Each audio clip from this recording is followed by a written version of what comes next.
네, 대통령님 감사드립니다. 이렇게 시간을 내주셔서 우리 대한민국 국민을 대표해서 감사 말씀을 드리면서 우리 대통령께서 이 오벌 오피스를 새로 꾸미고 있다는데 정말로 밝고 황금색으로 빛나는 게 정말 보기 좋습니다. 품격이 아주 있어 보이고 미국의 새로운 번영을 상징하는 것 같습니다. Mr. President, let me begin by thanking you on behalf of the Korean people. I would like to thank you for giving your time for today's meeting.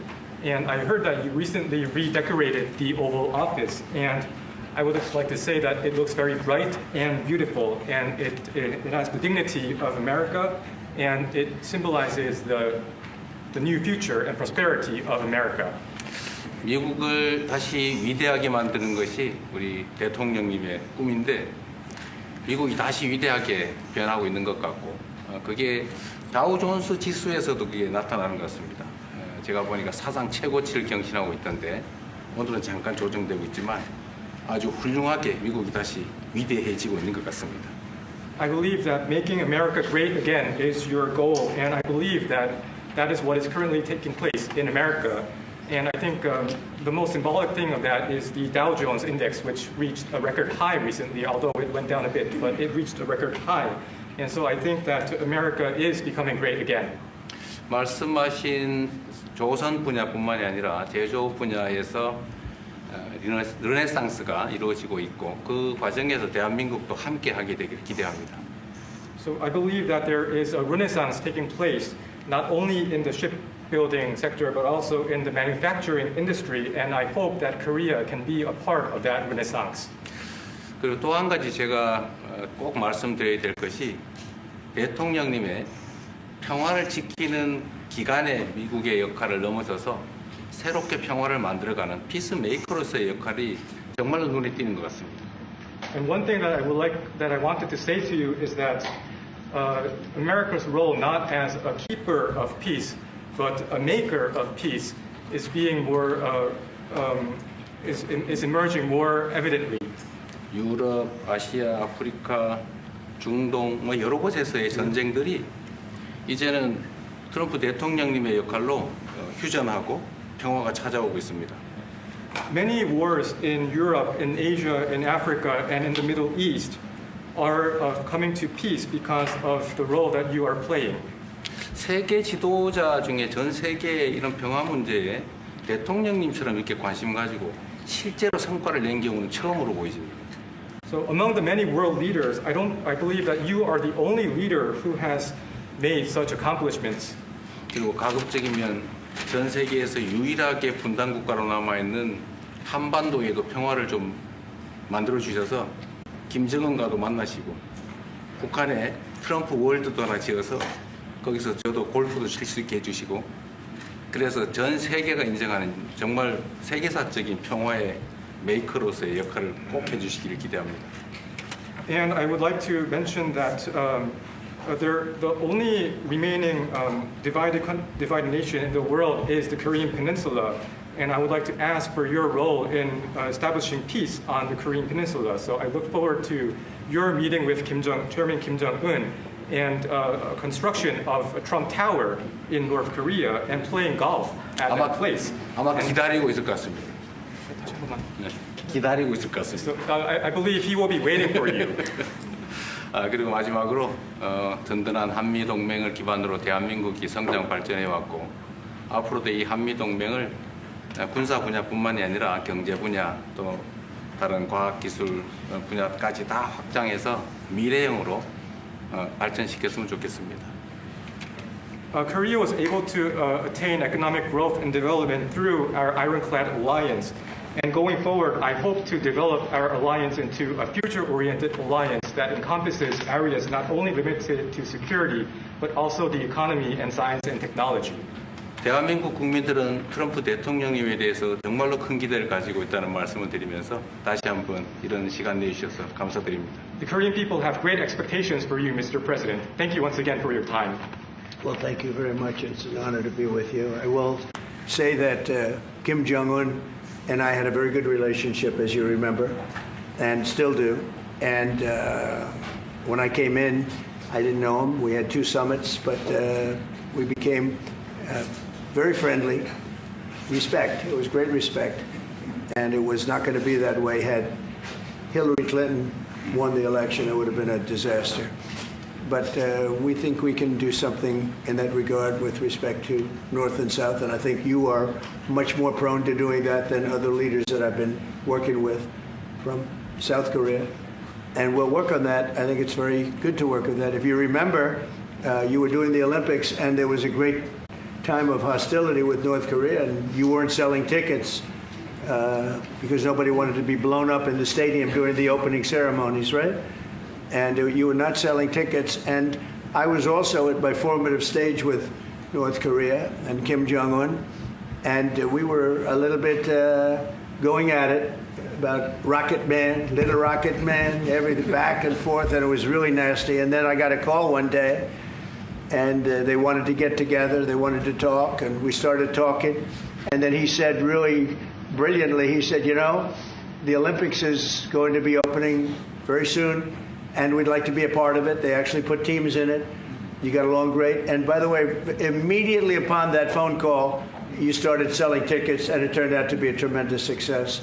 So it went from being empty stadiums because people were afraid to go, because it was a target potentially, to a great success. And I was very proud of that. You had one of the most successful Olympics, and now we have the Olympics coming to the U.S., so we're very happy about that. But that was a great honor to get involved and make the Olympics so successful.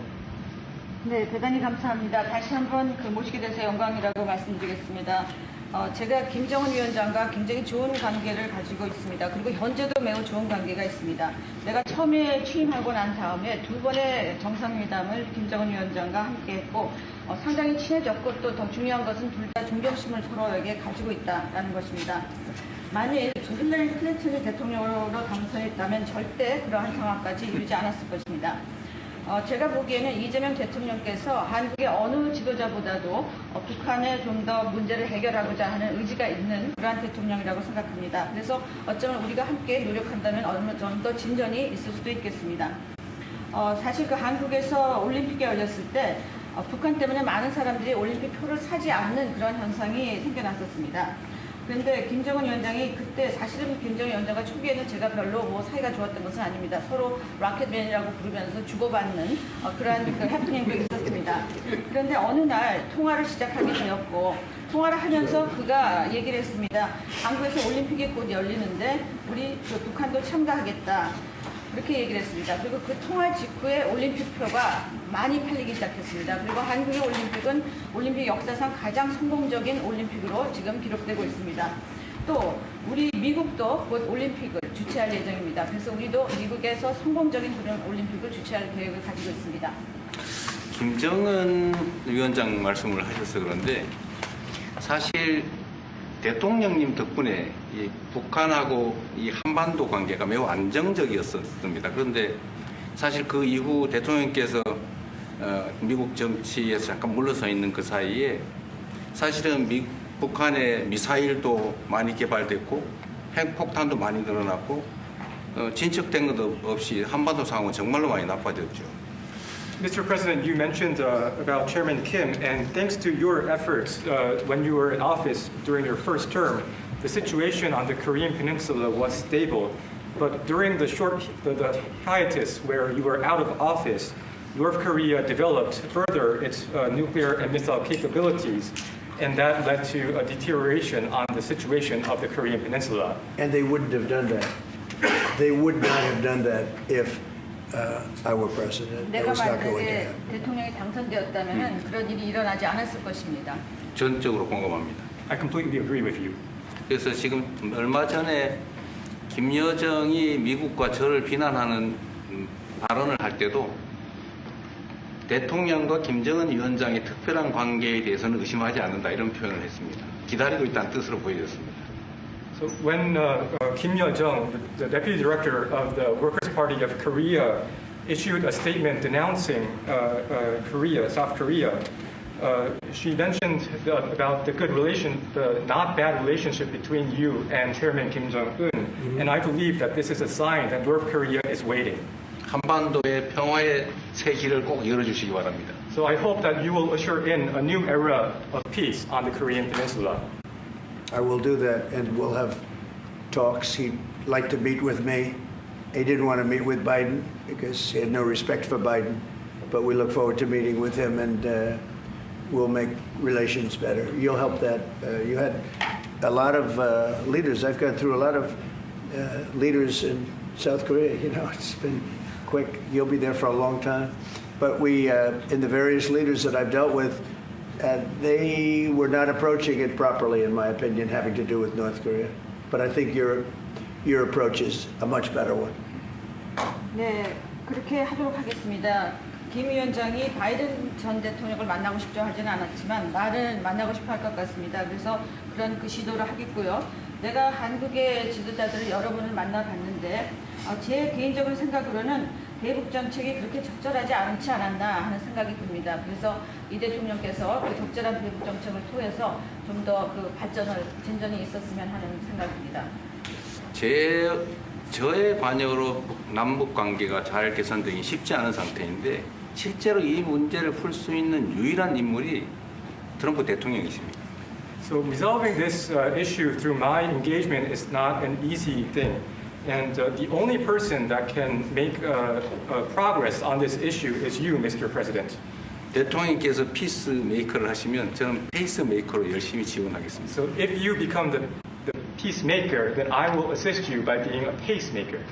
That's good. We can do big progress, I think, with North Korea. Absolutely.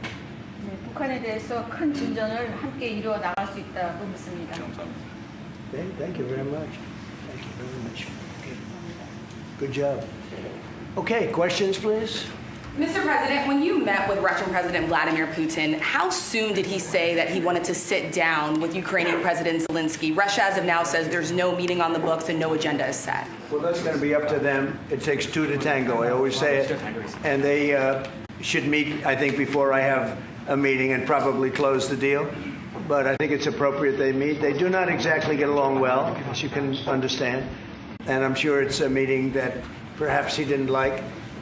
But he wasn't happy about coming to the United States either. That was a big concession, and I appreciate the fact that he did. You know, I've always had a very good relationship, despite a fake Russia haunt that we had. But we've always had a great relationship, very good relationship, strong relationship with Russia. That's a good thing, not a bad thing, by the way. That's a very good thing. And it's good to get along with Kim Jong-un, and it's good to get along with everybody, including President Lee. It's good to get along, and I get along with the foreign leaders. You see that with the biggest group of foreign leaders that we've ever had. Don't forget the European Union was here also representing a large group of countries just recently. So I believe that we're going to get that war straightened out. We're going to get it done. I don't know that they'll meet. Maybe they will. Maybe they won't. They'd like me to be at the meeting. I said, you guys ought to work it out. It's between you, it's not us. Now, in the meantime, we're not spending any money on, as you know, on Ukraine. We're selling military equipment to NATO.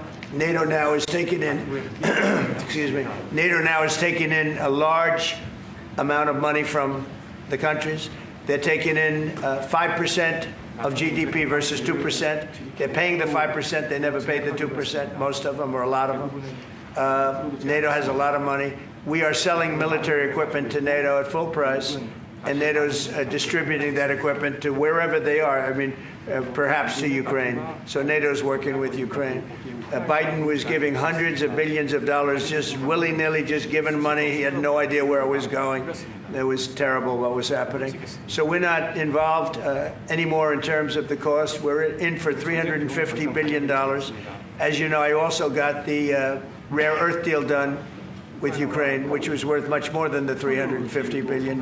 But I'm not interested in the money so much, even though we've done a great job in that regard. I'm not interested in that. I'm interested in stopping a war where last week 7,109 soldiers died, both Russian and Ukraine. It's such a waste of life and humanity. They're not from this country. They're not from any other country other than Ukraine, for the most part, other than Ukraine and Russia. But it's a very important thing to me to stop it. I stopped 7 wars that were raging, one for 31 years, the Congo, and as you know, Rwanda, one for 35 years. I don't have to go into them. You know the list better than I do. But we stopped a lot of wars, including, you think about it, India and Pakistan, which was probably 2 weeks away from being a nuclear war. They were shooting down airplanes all over the place. So I'm very proud of that. I thought this would be, in many ways, the easiest way. I have a very good relationship with Putin. I thought it would be the easiest one to stop, and it's really not. It's very complex. It's very personal from their standpoint. There's tremendous dislike personally between the two men, and we're going to have to straighten that out. But I would like to see them meet first. They'd like me to be there. I may be there. I may not. I'll see. But I wanted them to work out their differences first, because it is ultimately between them. And when that happens, I think we'll get an end. Maybe they meet, maybe they don't. How long are you willing to let this play out? And if they don't meet, will there be consequences, and how soon for Russia? Yeah, there could be very big consequences, but we'll see what happens. There might be very big consequences, because this is something that has to end. This war would have never taken place, and for 4 years it didn't take place. But if I were president, this war would have never taken place. There has not been a war like this since the Second World War. This is the biggest thing that's happened in terms of warfare, wars. It's a whole new form of fighting. It's a drone fighting. It's a drone war. No, a drone war never existed before. And we're actually studying it from the standpoint of Pete Hegseth and everybody. We're studying it and studying it very carefully. This is a whole new form of war, but it's a violent war, and there has been nothing like this since the Second World War. So we'll see what happens over the next week or two, and at that point I'll step in very strongly, and if I have to be there, I'll be there. And we'll either have a deal or we won't. But a lot of people are dying, and I want to get us... Mr. President, Kim Jong-un wants to meet. When do you want to meet with him? With who? You said the North Korean leader wants to meet. How soon would you? You know, we want to have a meeting. I like to have a meeting. I get along great with him. You know, you were there. We even had a press conference. He had his first press conference. Kim Jong-un had a press conference. This was a little different press conference. I said, have you done a press conference before? No. And you know what? He did great. It was a great press conference, actually. It was historic. I doubt he's done one since. But I said, would you like to meet the fake news? Because whatever you want to do. And they came in like you've never seen anything like it. And then he said, enough. And that was the end of the press conference. That was the end. It ended very rapidly. But I think he had a good time. I look forward to meeting with Kim Jong-un in the appropriate future. Would you reduce the number of forces in South Korea so that the United States could have more flexibility in the region? Say it. Would you consider reducing the number of U.S. forces in South Korea so that the United States can have more flexibility? Well, I don't want to say that now, because we've been friends and we're friends. And look, we have a lot of people over there. We have over 40,000 troops in South Korea. As you know, South Korea agreed to pay for that during my last term. And then when Biden came in, they complained to Biden that I wasn't a nice person. And he agreed not to pay. He gave up billions of dollars. We were getting paid billions of dollars. But then Biden ended that for whatever reason. It's unbelievable that he did. But we have a very good relationship militarily. They would say, but we gave you land. I said, no, you didn't. You lease us land. There's a big difference between giving and leasing. And maybe one of the things I'd like to do is ask them to give us ownership of the land where we have the big fort. You know, we spent a lot of money building a fort. And there was a contribution made by South Korea. But I would like to see if we could get rid of the lease and get ownership of the land where we have a massive military base. Would you go? Thank you, Mr. President. How are you planning to make? I also want to ask this question to Mr. President. Who are you with? I'm Song Mi-jin. I'm from South Korea's Arirang TV. Good. Thank you so much. So, as mentioned earlier, United States is South Korea's most important and closest ally. So, in this point of view, I would like to ask you and also President Lee, what do you think are the key ways to make the South Korea-U.S. alliance greater? Well, I think it's great now. I feel very warmly toward South Korea. I will tell you that I have a lot of people in business that I deal with that are from South Korea. They love Trump because they feel I've saved.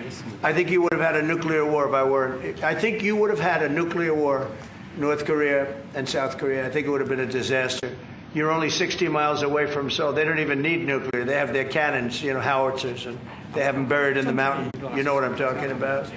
And I think you would have had, if I didn't win that election, if Hillary Clinton, crooked Hillary, won that election, I think you would have had a nuclear war.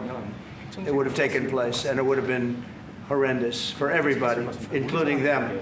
It would have been very bad for them because we would have had to enter the picture, and we are the most powerful nuclear country in the world by far. Russia's second, China's third. China's going to catch eventually, 5 or 6 years. They're working to catch.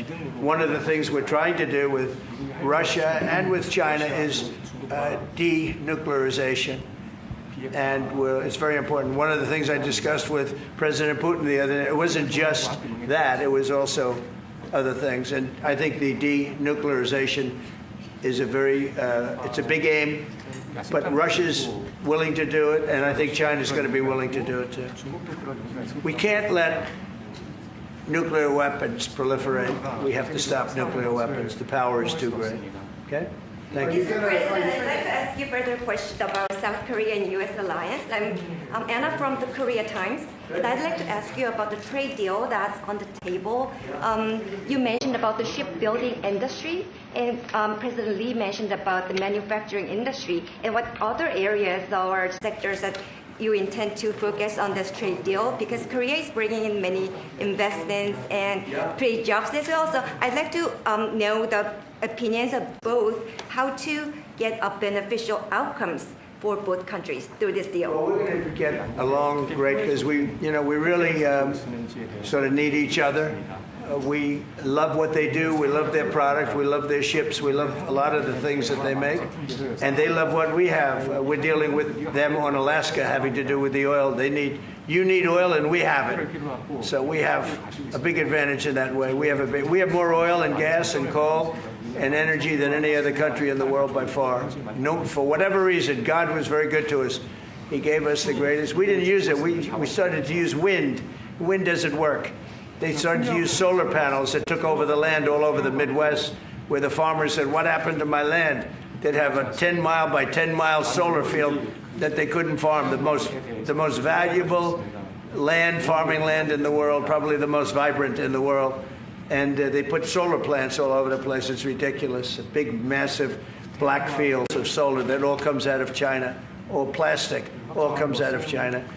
But we have the greatest amount of energy in the world, and we're dealing with South Korea, as you know, in Alaska, and we're going to be making a deal, a joint venture with South Korea.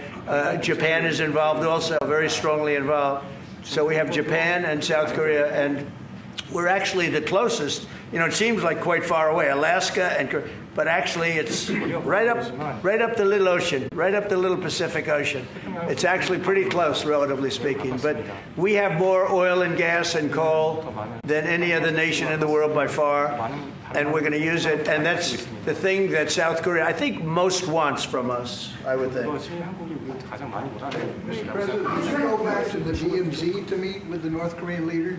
Say it. Would you go back to the DMZ to meet with the North Korean leader? I loved it. Remember when I walked across the line and everyone went crazy? Especially Secret Service, I would say they were going crazy. And I looked into those windows, the windows, the glass, that you could only see if you looked direct, because there was all sorts of stuff. But I looked in and I saw more rifles pointing at me than you could. There were a lot of rifles in that building. The Secret Service was not happy. You know the buildings I'm talking about? The two blue buildings on each side. And I walked up the middle and I looked in the window and I saw more guns in that room than I've ever seen in my life. I looked at the other side and it was the same thing. And yet I felt safe. I felt safe because I have a great relationship with Kim Jong-un. I hope it stays that way. I think it will. I have a very good relationship. I understand him. I spent a lot of free time with him, talking about things that we probably aren't supposed to talk about. And, I get along with him really well. I think he has a country of great potential, tremendous potential. Is it possible you meet him this year or maybe next year? Well, I'm meeting a lot of people. I mean, it's hard to say that, but I'd like to meet him this year. President Xi would like me to come to China. It's a very important relationship. As you know, we're taking a lot of money in from China because of the tariffs and the different things. And it's a very important relationship. We're going to get along good with China. I hear so many stories about we're not going to allow their students, or we're going to allow their students to come in. We're going to allow, it's very important, 600,000 students. It's very important. But we're going to get along with China. But it's a different relationship that we have now with China. It's a much better relationship economically than it was before. With Biden, boy, what he allowed that, I mean, they just took him to the cleaners. You know the expression? They took him to the cleaners. I'm sure they have an equal expression in South Korea, but they took that guy out for a ride like nobody's ever been ridden before. Terrible. But we have a very strong relationship, Howard, I would say, economically with China now, getting much better. They have to give us magnets. If they don't give us magnets, then we have to charge them 200% tariff or something, you know. But we're not going to have a problem, I don't think, with that. I think that's perhaps behind us. You know, China intelligently went and they sort of took a monopoly of the world's magnets. And nobody needed magnets until they convinced everybody 20 years ago, let's all do magnets. There were many other ways that the world could have gone. But so it'll take us probably a year to have them. We're heavy into the world of magnets now, only from a national security standpoint. But we have a powerful thing. It's airplane parts. They have many Boeing jets. You know, they had 200 jets that didn't fly. And I've sent them all, based on his word, I sent them all of the parts so their planes can fly. I could have held them back. I didn't do that because of the relationship I have. And their planes are now flying. You know, we had 200 of their planes were unable to fly because we were not giving them Boeing parts purposely, because they weren't giving us magnets. Therefore, we weren't giving them. But we have a much more powerful thing, that's tariffs. If we wanted to put 100%, 200% tariffs on, we wouldn't do any business with China. And, you know, it would be okay, too, if we had to. But the magnet situation, we have tremendous power over them, and they have some power over us with magnets. We're going to have a lot of magnets in a pretty short period of time. In fact, we'll have so many we won't know what to do with them. But you know the story. It's a very interesting history with magnets. And it really is because presidents, not being business people, they allowed that to happen. And they shouldn't have. But we have much more. I mean, look, in terms of playing the cards, we have much bigger and better cards than they do. But with that being said, I think we have a great relationship. I spoke to President Xi fairly recently, and at some point, probably during this year or shortly thereafter, we'll go to China. And I think we're going to see a magnificent sight. It's a great country. Mr. President, on the National You Guard. and President Lee actually are planning to go to China. You mentioned either this year or next year. Could you please share more details about your plans going to China? And also President Lee, I think. Well, maybe we'll go together. Do you want to go together? We can share a plane. We'll save energy. We'll save a little, you know, the ozone layer. Remember President Obama used to talk about the ozone layer, and then he'd fly to Hawaii to play around the Gulf in a 747. Mr. President, on the National Accept the invitation, Mr. 중국에서 만약 It was sort of meant jokingly, but if you want, you can go. 대통령하고 같이 가면 좋겠습니다. I would like to go together with President. Do I accept? Does he accept? If you want to go, I'm going to get special permission. I'm sure you can go. But we're going to have a great relationship with China. I mean, it's happening. You see it. It's happening. They have some cards. We have incredible cards, but I don't want to play those cards. If I played those cards, that would destroy China. I'm not going to play those cards. Mr. President, on the National Guard, you've talked a lot about Democratic-run cities and states. Would you also consider sending the National Guard into red states and red cities that are also seeing high crime? Sure, but there aren't that many of them. If you look at the top 25 cities for crime, just about every one of those cities is run by Democrats. And you know, one of the bad things they did, cashless bail, if you look back on time, when they allowed a murderer out that afternoon, you know, he'd kill somebody and then a couple of hours later he's walking the streets again, oftentimes killing again rapidly. Cashless bail is a disaster. You saw we had a news conference today on that. We're wiping it out in D.C., immediately wiping it out. It started in New York, I must tell you, and it's been a horrible thing for crime, especially violent crime. So we're going to end cashless bail, yes. Thank you. When will you deploy to Chicago, and how long are you keeping troops here in We're Washington, in a little D.C.? discussion. I really want to be appreciated. You know, when we go into a city and wipe out the crime, so D.C., it sounds so horrible. I'm embarrassed to say it in front of you because they don't have anything like this. Washington, D.C., sir, has not had a murder in 11 days. Now, he's saying that's a horrible thing to hear because they don't have murders for ever. But Washington, D.C., if you go back and check, it's been many years since we went a week without having a murder.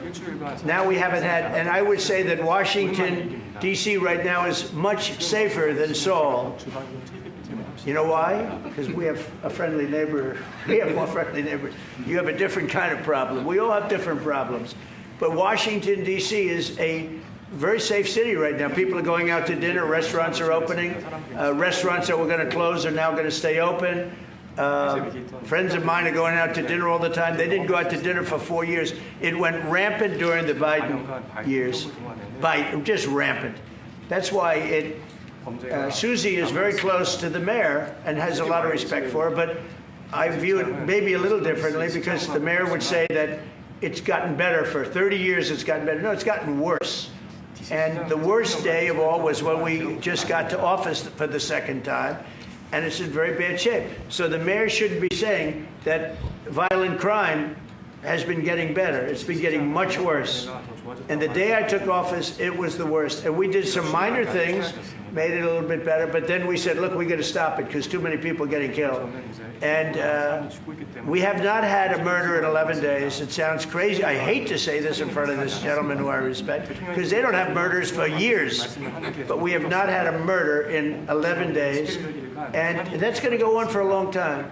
And there will be, I guess, it'll happen a little bit, but we have a very safe city. This is one of the safer cities right now in the country. And in a short period of time, it'll be like the border. Nobody came in through our border for the last 90 days, 3 months. We had 0 illegal aliens from the Congo, from South America, from all over the world, from prisons coming in, pouring into our country. Nobody, not one person, and this is done by a liberal group, a liberal think tank. They do the work. Not one person has come into our country. Think of that. It's been amazing. And I didn't have to go back to Congress and ask. Biden could have done this by himself. I did. I said, close the borders. We had the great Tom Homan. We had Christie, as you know, Christie Noem, who did a fantastic job. She's doing a fantastic job. Pete Hegseth has been incredible with the, as I call it, the Department of War. You know, we call it the Department of Defense, but between us, I think we're going to change the name. You want to know the truth? I think we're going to have some information on that maybe soon, but I think because, you know, Department of Defense, we won the World War I, World War II. It was called the Department of War. And to me, that's really what it is. It's defense is a part of that. But I have a feeling we're going to be changing. I'm talking to the people. Everybody likes that. We had an unbelievable history of victory when it was Department of War. Then we changed it to Department of Defense. So that's a little thing, has nothing to do with your country, but it's something that I think you're going to be hearing about or seeing about over the next couple of weeks. Probably that change is going to be made over the next week or so. Are there 2 Koreas, North and South, or is there one Korea waiting to be unified? Well, I know it is 2 Koreas. I mean, you know, there was one Korea. It was a very large country and a very powerful country. And it was a country that went to war with China. President Xi explained it. Went to war with China many times over the last 2,000 years. You had many, I think he told me 51 times.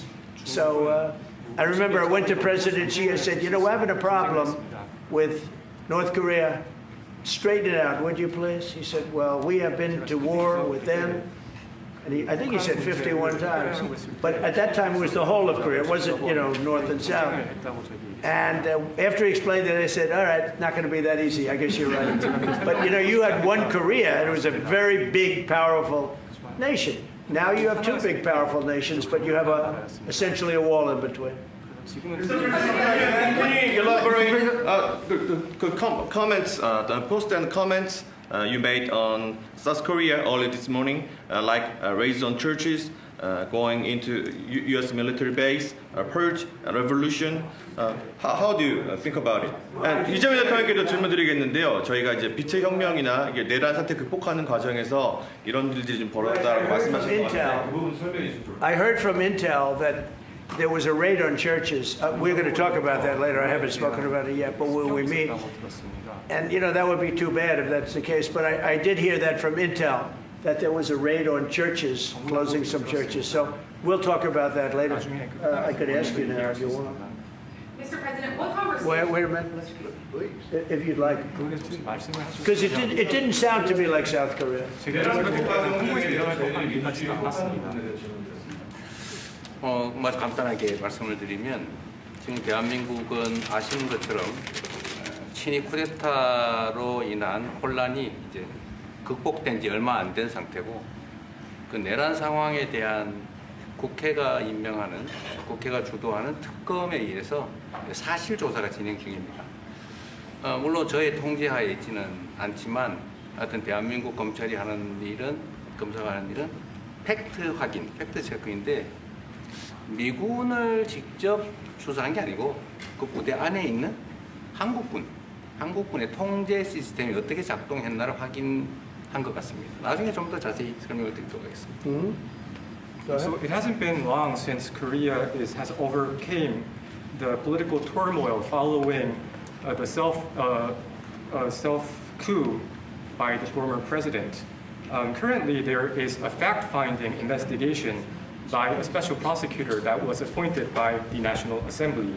And this special prosecutor... Is his name Deranged Jack Smith, by any chance?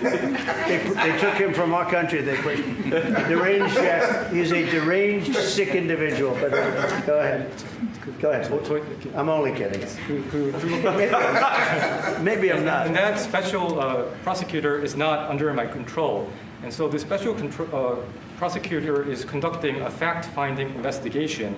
And I would like to explain about what you said about U.S. bases. They did not conduct a search and seizure of American bases, but they looked into the chain of command and the control system of the Korean military. Right. And I would be happy to That's okay. explain about this more in detail I'm sure it's, during our lunch meeting. I am sure it's a misunderstanding, but you know, there is a rumor going around about churches, raiding churches, so we'll talk. I'm sure that's going to be worked out fine. Yeah, please go ahead. Mr. President, what conversations have you had with Israeli Prime Minister Benjamin Netanyahu about what is going on in Gaza? There was a UN-backed report that said there was a famine in Gaza. Based on what you know and what you've been briefed on, do you agree with that? So, I mean, I deal with Bibi Netanyahu quite a bit, and we had great success, obviously, in Iran. We knocked out their nuclear threat. That would have been a horror show, having them have a nuclear weapon. They would have used it, too. We did very well there. Right now, they're talking about Gaza City. There's always talking about something. At some point, it's going to get settled. And I'm saying you better get it settled soon. You have to get it settled soon. And that means, you know, nobody can forget October 7th. People forget October 7th. That was one of the most brutal. I've seen some terrible things, some brutal things. That was about as bad as it gets. And nobody can forget that. With that being said, it's got to get over with. It's got to get over with because between the hunger and all of the other problems, worse than hunger, death, pure death, people being killed. And, you know, I'm the one that brought back the hostages, and I did it with that gentleman right there, Steve Witkoff, and with Marco. All of us, the whole team, we worked together. Even the trade people worked on it with us. And we brought back a lot of the hostages. Now we're left with, would you say 20, Steve, or would you say it's less than 20? I hope it's 20. He hopes it's 20 because some could be dead. That's what he means, I assume. Yes. So we have 20, but there's rumors that some could be dead. It's a terrible situation over there, terrible, terrible situation. But it's coming to a head, it's coming to an end. We are sending, you know, we sent $60 million of food over there just recently. And I don't even know if people know it. We distributed ourselves. We're giving a lot of food, spending a lot of money on food, getting it over there. We have a lot of food. We have a lot of oil, and we have the greatest farmers in the world. So we have a lot of food, but we're sending a lot of it over to Gaza, and we're feeding a lot of people. But with all of that being said, it's a lot of people to feed. And I think that we will have, I think within the next 2 to 3 weeks, you're going to have pretty good, conclusive a conclusive ending. I think it's a hard thing to say because they've been fighting for thousands of years. If you want to know, that's been a hotbed forever. But I think we're doing a very good job. But it does have to end. But people can't forget October 7th either. Do you plan to attend APEC summit to be held in Korea? Summit in South Korea? Yes, South Yeah, I'd Korea love in to. November. I'd love to. Last time I spoke in front of your parliament, and I love doing that. Beautiful respect they had for our country, and a beautiful room. I remember how beautiful it was, and I enjoyed doing it. No, I could see going. I think I'm going for a trade meeting to South Korea pretty soon. You're hosting a trade meeting. So I can sneak away from that trade meeting and we'll go and do something for the president if he'd like me to do that, okay? But so we'll be going there fairly soon. You know about this? If you attend, then it's a good chance to meet up Kim Jong-un again, or maybe Xi Jinping. Then how do you think of it? You mean set them up together? Yes. That'd be interesting. We'll arrange a meeting between you and Kim Jong-un. Would you like that? I don't know. That's a very tough question right now. I don't know where that question is leading. Anyway, look, I get along great with Kim Jong-un, and if whatever I can do having to do with South Korea and getting people together, you should get together, right? Yes, ma'am. Yes. Smile. Yeah. I want to ask. Turned out to be the worst one in the room. I want to ask about Masca project. Masca project. Make great again. Shipbuilding. Yeah. Oh yeah, sure. Yeah. We're going to do that. Yeah. I think we're going to do that very strongly. We're going to have a big, within a period of, it takes a while. That's a hard one to start. Some companies you can start easily. Shipbuilding's a tough one to start, but we'll be doing that. Now, with that being said, we make the best submarines anywhere in the world. We make submarines. We're 25 years ahead of anybody else in submarines. So we do that. We do that. But we really gave up the shipbuilding industry foolishly. Many years ago, but we're gonna start it up again. We're gonna be making our own ships again soon. Okay, how about one or two more? Have you been briefed on the search of John Bolton's home and office from Friday? Have you been briefed I on have that? not been briefed. No, I read it just like you did. I was never a fan of his. I thought he was stupid. I thought he was, a guy that only wanted to go into war. He liked killing people. I thought he was essentially a bad guy, but I'm not involved in that. No, you'd have to ask Pam Bondi about that. Are more raids coming, sir? Are more raids like that coming, sir? Are more raids like the one on John Bolton's house coming? More raids? I don't know. You'd have to ask the Department of Justice. They raided my house, I can tell you that. They did a big raid on my house. They took away everything that wasn't pinned down, and they took away some of that too. No, they raided Mar-a-Lago. They started that. These were bad people that we had in our government before. They raided Mar-a-Lago. They went into my wife's area. They went into my son's area, my young son. And what they did was a disgrace. But how did it work out? I see. We're in the overall. I guess it didn't work out too well for them, did it? They are bad people. They're sick. They're sick people. And they came in with their guns into Mar-a-Lago, and like 98 people. I wasn't there. Fortunately, I wasn't there. But they are very evil, very sick people, that group. And if they would have won the election, this country wouldn't exist as we know it. This country would have been a failed country. And now it's the hottest country anywhere in the world by far. We are the hottest country in the world by far. Okay, another question. Mr. President? Yes, sir, go ahead. Yeah. President Lee met with the Japanese Prime Minister before this summit. That's good. So is there something to discuss regarding the cooperation among the South Korea, US, and Japan?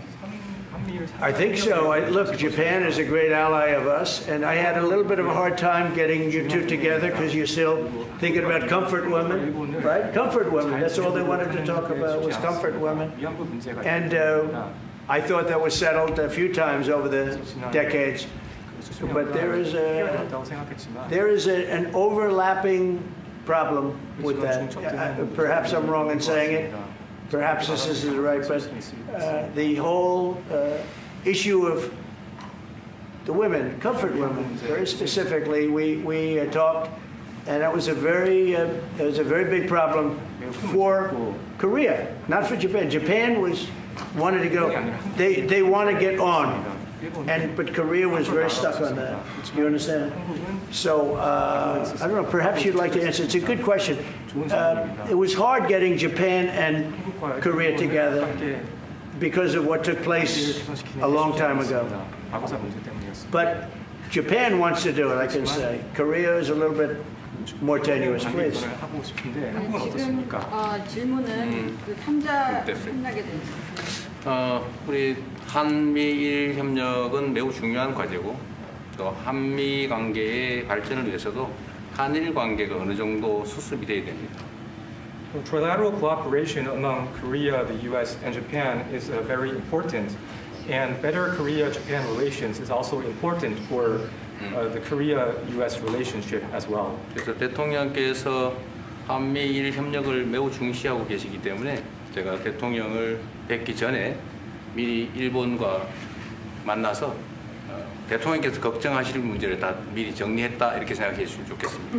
Because I know that President Trump, that you put emphasis on trilateral cooperation, Right. I made a visit to Japan before coming to the U.S. to settle the difficult issues that we have.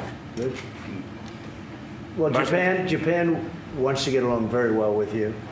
And I find them to be great people, great country, obviously.